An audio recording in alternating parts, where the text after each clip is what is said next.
Okay, everyone, welcome back to another episode of Line Your Own Pockets. I'm personally very excited for this one because when me and Dave were always spitting back ideas what to do, we talked last week about backtesting and some tools of the trade, and we said, why don't we continue this whole tools of the trade topic? He said charts, and I didn't even think Dave would use charts. Myself, obviously, a chartered market technician. I'm a big chart guy. I like looking at them. I think they provide value. I just figured Dave, the joke I made before we got in is that green text that came down the screen in the matrix. I figured that's all Dave's monitors were. So we're going to talk about charts. We're going to talk about charting platforms, potentially what you need to get, like what's important when you're looking at a charting platform. What do you need? I think more importantly, what don't you need when it comes to charts? I think that will be a big thing that we'll talk about as well. So, Dave, you actually use charts. Holy smokes. Yeah, I use charts. My use of them has changed a lot over the years. When I first started trading, day trading, I used e-signal charts, which are actually quite good, right? Yep. They were had a good platform. They were programmable, uh, very solid real time platform. So Yep. uh, those were great. Since I started automating my stuff, I use charts less and less. When I first started doing it, I had 2 monitors, then I had 4 monitors, and I maxed out at 4 monitors, which is not a lot when you look at some trading rigs you see people post. Crazy ones. Yeah. Um, so now I've got 3 monitors, but I really hardly have charts on any of them. I've got charts on one of them. How about you? So, so I'm a one monitor guy, but it's big. Right? I think it's 37 or something inches. I use the old joke of the guy who's like, the doctor said I can only have one drink a day, and he's like drinking beer out of like a 3 liter mug or something. But it's the same thing. I would say a lot of people have gone, even discretionary traders generally go down a simplification journey when it comes to charts. I think that's super common.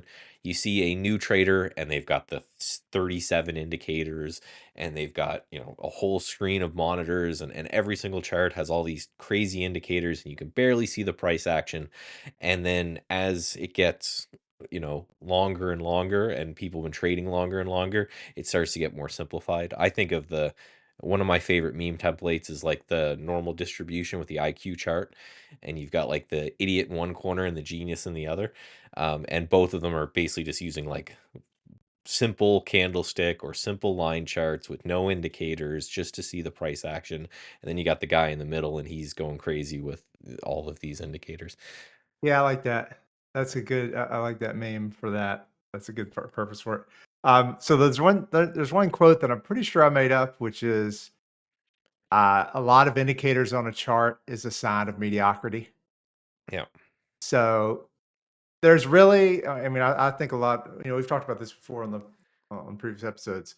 Um, if there's something on my chart, I'm making a decision based on it. And if I don't make decisions based on something, I don't put it on the chart. And that's just the way it should be. Like there's lots of data you could look at, but I mean there's tons of data you could look at. And really the whole point of doing this and doing it well is what should I be looking at? Don't look at everything and then figure out what you're going to focus on. Look at nothing and figure out what you're going to focus on and add it thoughtfully to your chart. Yeah, and it's not to completely bash indicator. I think there's a lot of unwarranted indicator bashing that goes on. If it's part of your process, I think of Kate Stockton, for example, who's a very famous market technician. She runs an ETF and all this, and she has things that I would never use, like Ichimoku clouds and things like that on her charts, but she has a process. She's looking for X, Y, and Z thing to occur to make a trade, and I think that's absolutely fine. But you're right. The problem becomes, and this is just, I think, the discretionary version, the trader's version of curve fitting, where they keep adding indicators until something confirms the thing that they want to have happen anyway, right? They want to buy a certain stock and they just keep putting indicators and they go, oh, that's oversold. That means to buy it. But I'm with you. And the other value I think to indicators, and the reason that I don't think you should have many of them in your chart is because that should be part of your filtering mechanism when it comes to scanning and when it comes to algorithms, right? All of my systems use indicators as a way to express price action. But I don't need to have those indicators on the screen because when my algorithm says, "Hey, you should look to buy this," I know that it's though what those indicator readings have to be in order to get on my chart. So for me personally, I would just rather see the price action, make sure that it's gelling with what the idea is behind the trade, and then take the trade from there. Yeah. Yeah, I think that's, it's important to think about, and here's one thing that I you don't think about right away, but eventually you do think about it, and with regards to charts, and that's like, say you got a bunch of monitors and you're using them. What happens when you go on vacation? Hmm. Are you gonna be able to take that trading rig to the beach? And as you get better at trading and you make more money, those vacations start getting very expensive just with opportunity cost, right? A Yep. day away from the market, if you're a profitable trader, is a serious thing to think about. So, um, I always try to think about when I set up charts on my screen, like, what is this going to look like when I'm on vacation and I have a laptop? And I need to be able to trade when I'm on the road, or at least have that option to do it. I don't want to be in the situation where I just too uncomfortable to trade on a laptop. So I think about that right from the very beginning. I think that's helpful. When I've done the exact same thing, and I do it as a must-have, kind of like you talk about. When I'm thinking about trading styles and philosophies, I'll cut them off if I have to sit in front of 17 monitors all day and to do that trading style. Because A, you're right, what happens if you go on vacation? And B, that's just not the quality of life I want, right? I have a 14-inch MacBook Pro, and you can use like the iPad as a second monitor. Apple's got a thing that it wirelessly does it. And when I travel, that's all I bring. Sometimes I don't even bring the iPad. It just like, and it has to be able to exist on a single screen, or I'm just not interested in it. I think, knowing myself, I don't have the attention span to keep an eye on 37 charts all day long.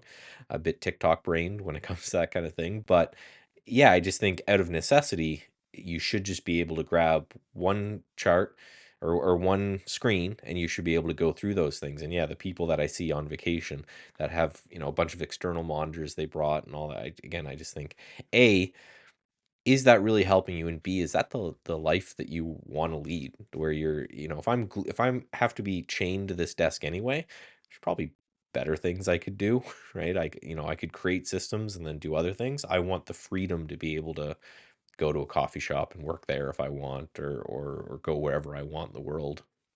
Yeah, I mean, it's really it becomes a resource constraint. Like if your systems and your strategies depend on you having more and more monitors, then you're going to come upon a limit. Yeah. Like there's only so many trades you're going to be able to make doing that. There's only so many monitors you're going to be able to display, and uh, so you should be able to look ahead in the future and see that's not a very sustainable approach. Yeah, even just mentally keeping track of that. So, now that we're kind of talking about the use of charts, I guess we should get into the platforms of it. And the first one I wanted to bring up, Dave, which I think most people overlook and they shouldn't, it's just your broker, right? All brokers have charts. Yeah. If your charts don't need to be crazy, like we talked about, um, in a lot of cases, I use personally interactive brokers. I'm not a fan of interactive brokers platform. I hope they're not watching this, but I know they're working on it. It just seems it's big and bloated and cumbersome and complicated. So I'll talk about my preferred charting platform down the road. But I think for a lot of people, just grab your broker. They're already giving you the data. It's going to be free in a lot of cases. And I know, for example, Thinkorswim down in the States is something that I've seen like really hardcore technical analysts use entirely Thinkorswim for their entire process. Yeah, I use IB for charts just because it's simple. I don't really have, I literally have no indicators on those charts. I'm just looking at the price action for the fills that I'm getting, and Yeah. it's great for that. You don't have to, there's no external linking to worry about. It's all right there. So that's nice. Um, so yeah, I agree. That's a great first thing. I mean, I like that. It's good to put. It's always good to have constraints on yourself and to sort of force yourself to get by with. something if you have to. Like, just Mhm. even if just as a thought experiment, and it really forces you to say, "Okay, well, if I'm gonna get another charting platform, here's the baseline. Look at my broker. What does it do? I get that for free, probably. Um, what's something else gonna get me, and what is that what's it gonna cost, and what's the benefits gonna be of using it? 'Cause it's gonna add a little bit of cost and a little bit of complexity to what you're doing." Yeah, I think the next step up from there is look at your scanning platform and see if they have charts associated with it and if they're any better, right? So I'm specifically talking about trade ideas here, which I know Dave uses for a lot of his execution, and I do as well. They have built-in charts as well. They're not the fanciest thing in the world. My favorite part is just the fundamental data they have on them, but they do a lot of the same. And the beauty of that is that if you're doing some quick scanning, if you're clicking through charts from your scanning platform, if that also has a charting platform built in, there's a little bit of ease of use there. Whereas opposed to setting up some sort of linking or typing them in yourself or copying and pasting data, there is some idea that you can do as well. You know, you mentioned eSignal. I know they have some basic scanning capabilities. TrendSpider has some scanning capabilities, right? Just, again, I'd say the next step up is okay. Now you're going to look to pay for something, but maybe you look at something that you're already paying for a different reason, and then look at their charts and they and do the experiment that Dave just talked about.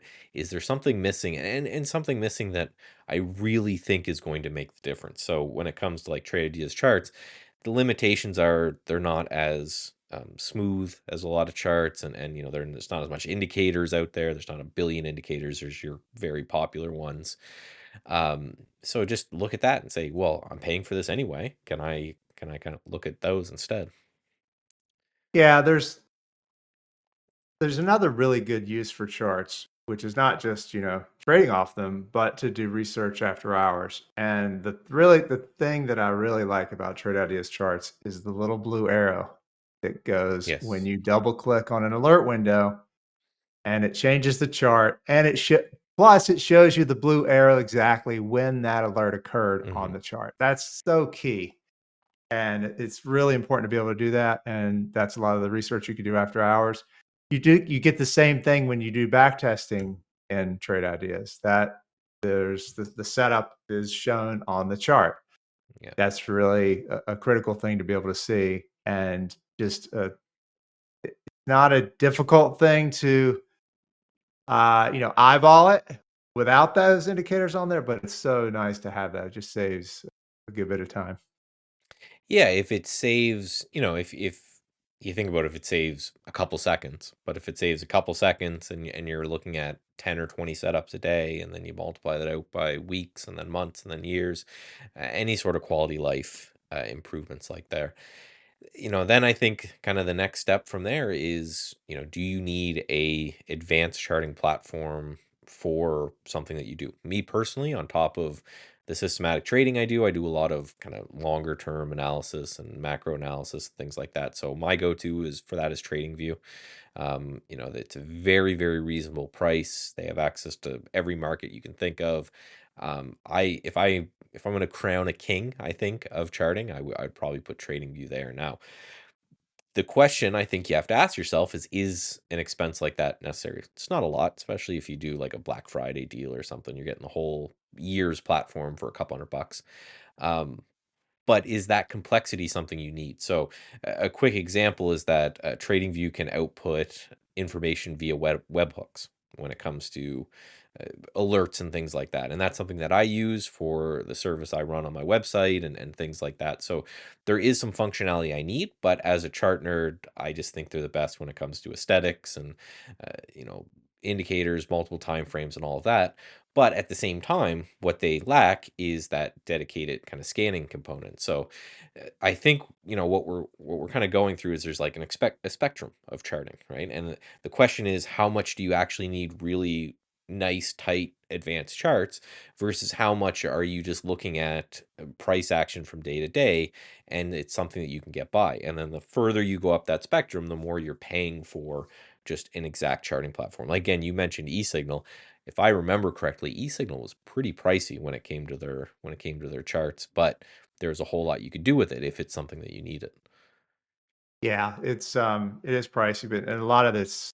the real-time data feed. If you don't need that real-time data feed, then probably not worth you looking at eSignal. Um, so you mentioned webhooks with your trading view and your website. How does that work exactly? What's going on there? So, well, one of the things that I do, so I as a swing trader and a long-term investor, I have these systems that I backtest. And part of my process is at the end of every week. That's when the new data comes in. That's when I run the back test, and that's when I set up my alerts. But what you can do is you can send those via webhook either to something like a trading system, like a signal stack, or for me, some of the Forex works I do will actually just send a trade alert, a trade directly to the platform. The other thing is I send it to my Discord. So we have a small Discord room where we chat. And then basically what I'm able to do is I'm able to share my alerts in real time with the people that are there. So it can just send a message with JSON. Does that make sense? I have a little Yes. Chrome extension that I don't understand that I copy what I want the alert to say and I paste it and it outputs something.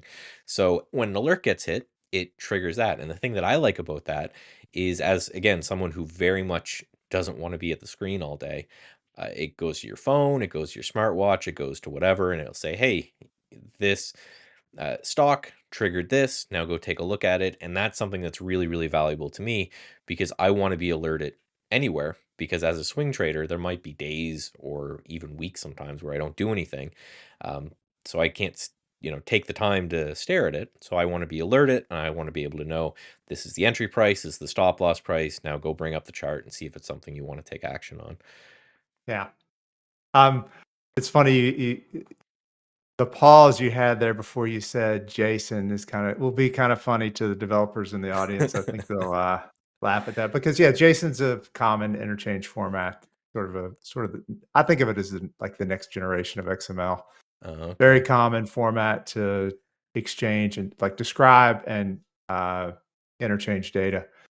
Um, that's a good topic. The next one, you ready for me to bring up another one? I've got another Yeah, charting go ahead. platform for you. Yeah.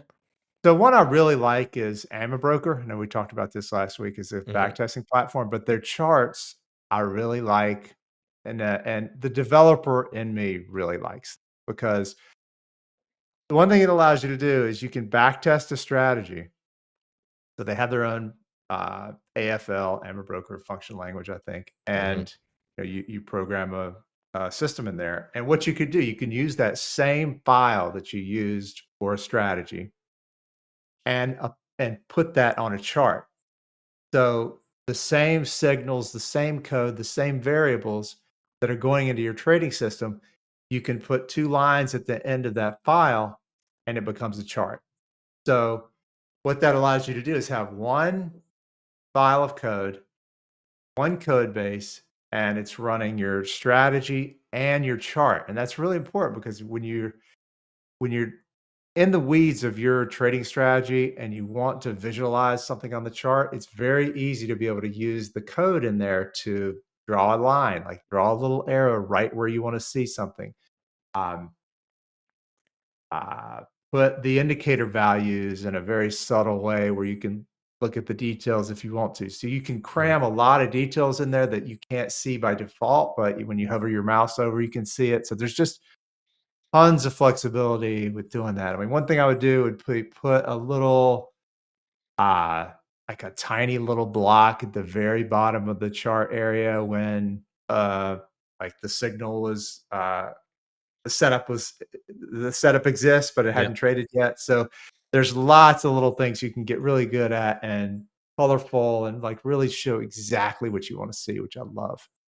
And I will say, Real Test does the same to some degree. Now it's not real time data, so your chart will get updated when you import your data at the end of the week or month. But yeah, you can apply the same indicators. You can with a little bit of code put an arrow where it does. It will show you if you're clicking through the past trades. It will highlight the entry. It will highlight the exit and give you the reason and some of the same functionality. So that's another thing to look at as well. And a question I think people should ask themselves is, do you need real time charts? I will say again, if you missed last week's episode when we went through backtesting system, you definitely have to watch that. But That's one thing that I liked when I did try Amibroker is their charts were very, very flexible. And I like that again as someone who does all of I'd say 90% of my trading work is done after hours. And literally throughout the week I'm just waiting for that alert to come in and taking a trade if I like the setup. I don't need that real-time data a lot. So that would be something I think a listener should ask themselves is if you're running a backtester like an AFL or something like that, would that be the best way to screen the results for, what you're going to trade going into tomorrow if you're a day trader, going into the following week if you're more of a swing trader? And then maybe from there, you're even just using your broker's chart, even if it's a Robinhood or something like that. Because again, for me, the actual art of trading, I could completely do from my phone because I'm just waiting for the alert to come in and I'm doing, and then going back to interactive brokers, their iPhone version. I don't know if you've played with it too much, Dave, but their iPhone version is actually way better than their downloaded version. It's more user friendly. It's lighter. It's more simple. It's sometimes I want to grab my phone to take a trade instead of going to the actual TWS itself. So, yeah, maybe your backtester has the ability, whatever you're backtesting with, you can do all the chart work there and then just lean on something else like your broker when it comes for real time action. Yeah, there's so that brings up another platform. So it's a little years ago, I created a charting platform as part of Stock Ticker, the first online trading journal company that I started, Yep. and then sold to Trade Ideas. At first, I used some third-party charts, but then I was like, "Man, I could save a lot of money if I just code up my own charting platform here because I already have the data feed." And I thought at the time, "Man, I could never do that, like, that's seems really hard." But when you get down to it and just look at the you're basically doing geometry and code. Hmm. It's not as hard as you think it is. Um, it's not hard to create a basic chart. It's Yeah. hard to create a really good chart that has a lot of bells and whistles, but to create a basic chart, it's actually not that hard. And even today, like there's several libraries you could use to create your own charts out of, using Python. In fact, that's one thing that I've done is just for my own personal workflow, like looking at charts from a back test in the exact way I want to see it with exact um, data I'd like to see on it. I've got some code that actually creates the charts, and I can scroll through hundreds of charts looking for a particular pattern that I want to look at. So that's another thing that the developers in the crowd know we do. I know we have some developers that are listeners. That's an option now, and certainly with ChatGPT, it's never been easier to do something like that. Well, and it's funny, a little history lesson for everyone, but right, candlestick charts were made 150 years ago. A guy trading rice in Japan became what would be inflation adjusted a billionaire. He became a samurai, which is the ability of like basically getting knighted. And his whole idea was that they were simple. That's the whole reason he invented candlestick charts. He wanted to see an entire day's worth of data, and because he was drawing them out by hand, he just wanted to be able to go home and draw something that encompassed that data. So it does make sense that, if you're just sticking to basic line or candlestick charts, it does become very simple because it's high, low, open, close. And as long as you plot those and do the graphics correctly, it makes sense. So, and I think that's just more to say that you shouldn't be spending a crud ton of money to do some sort of crazy advanced charting, right? Because even as someone, again, as a chartered market technician who presents and does macro analysis and writes reports and all this kind of stuff, the best charts and the charts that I share, most people can go on Twitter and look, it's a white background, it's black bar charts, and that's about it. And the more that I find myself getting pulled from that really basic idea, the more that I'm probably in trouble, right? Because I'm trying to curve fit my own brain.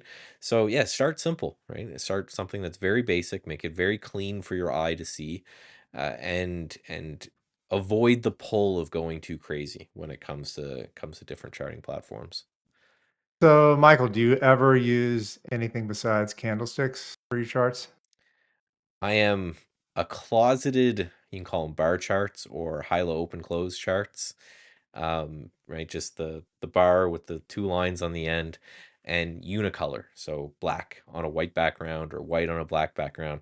But when I share them, I always have to go to candlestick charts because the general public doesn't understand them as well.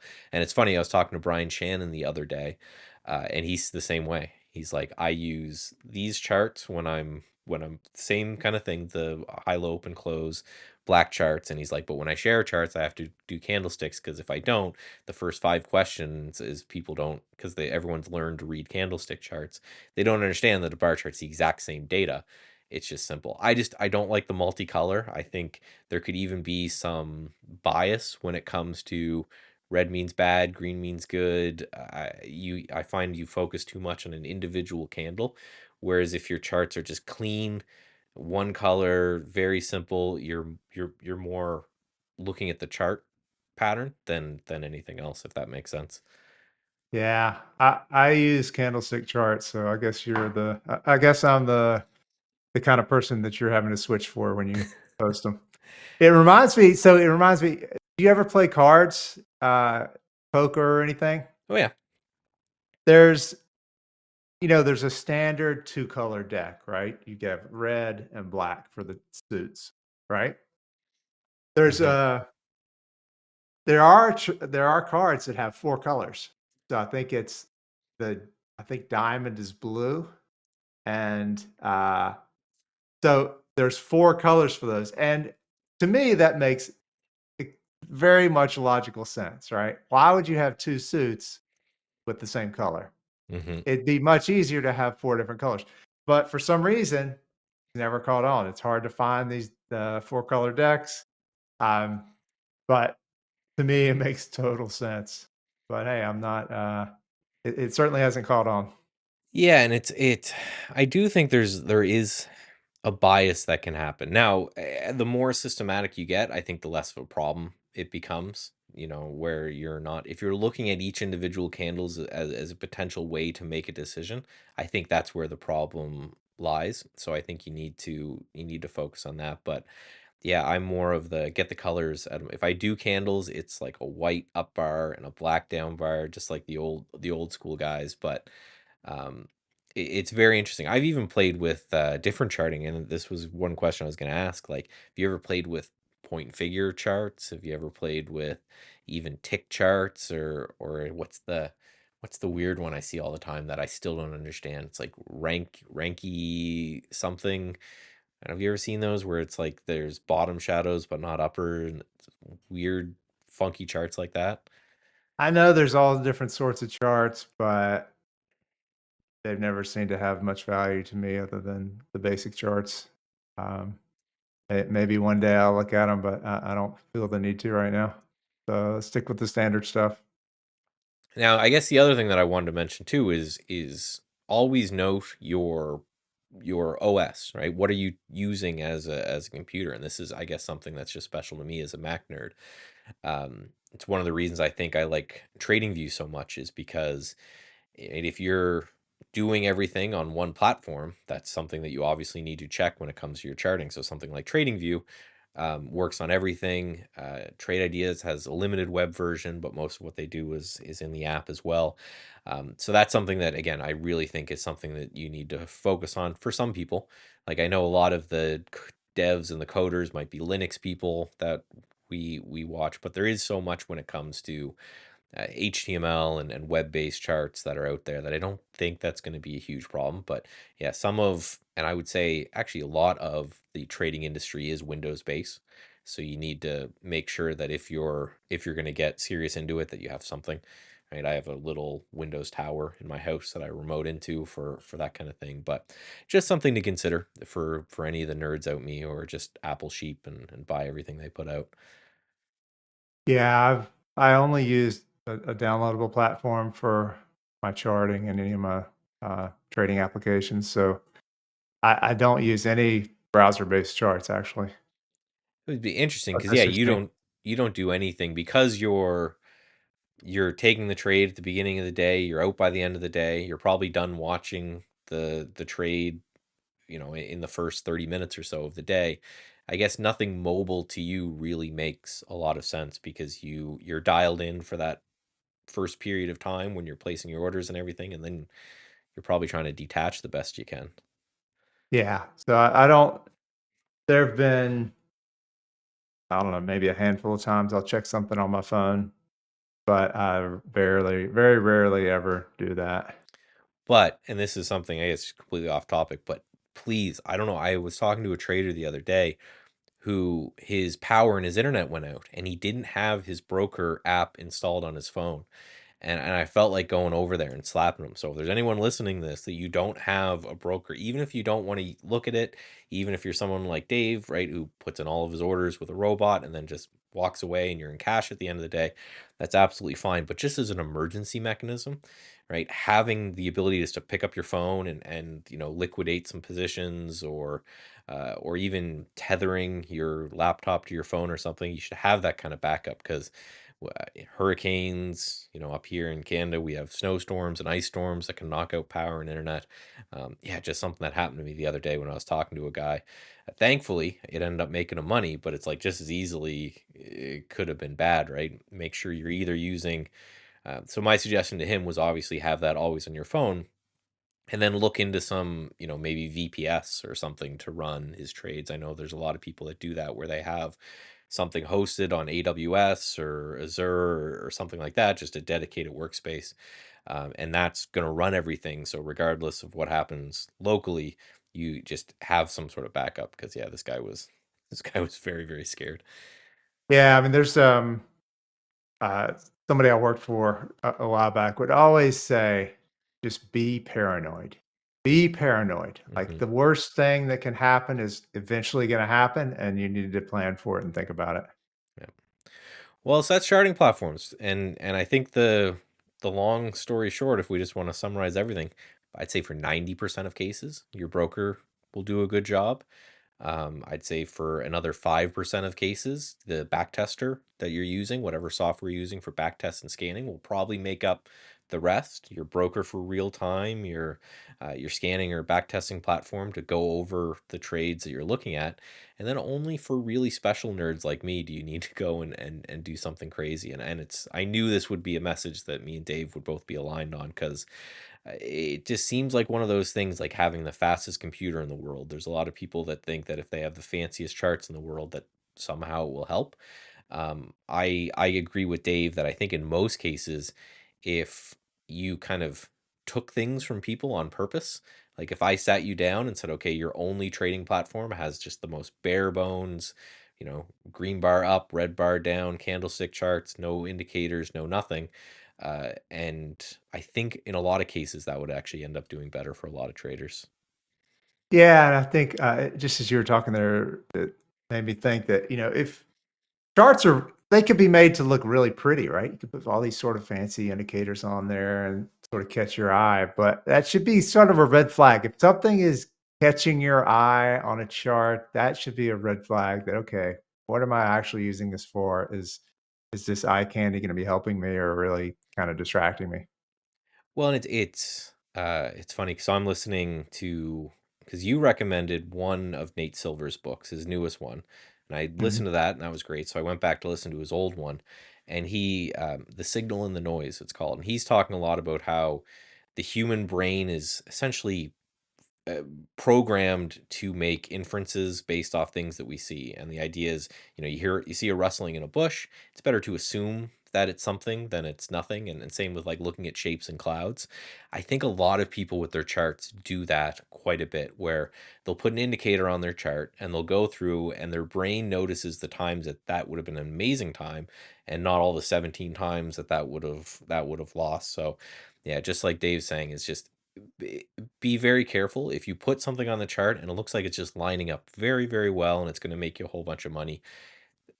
Doesn't mean it's not going to, but it's something to be skeptical about. And then that's where our last episode comes into play. Take it and back test it. See if it does add an edge. See if it does something before you're ending up just throwing it on a chart and staring at it and making decisions because it looked good on that one stock that one time where again you saw a couple of occurrences where it made sense.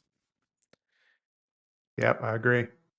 All right, All I right. think that might be a good place to wrap it up. Let's wrap it up. And we have a very special episode next week that I'm very excited about. I don't think we'll tease too much about it, but it does tie into everything we were talking about. And it's going to be a lot of fun. So I will see you guys next week. All right, see you next week.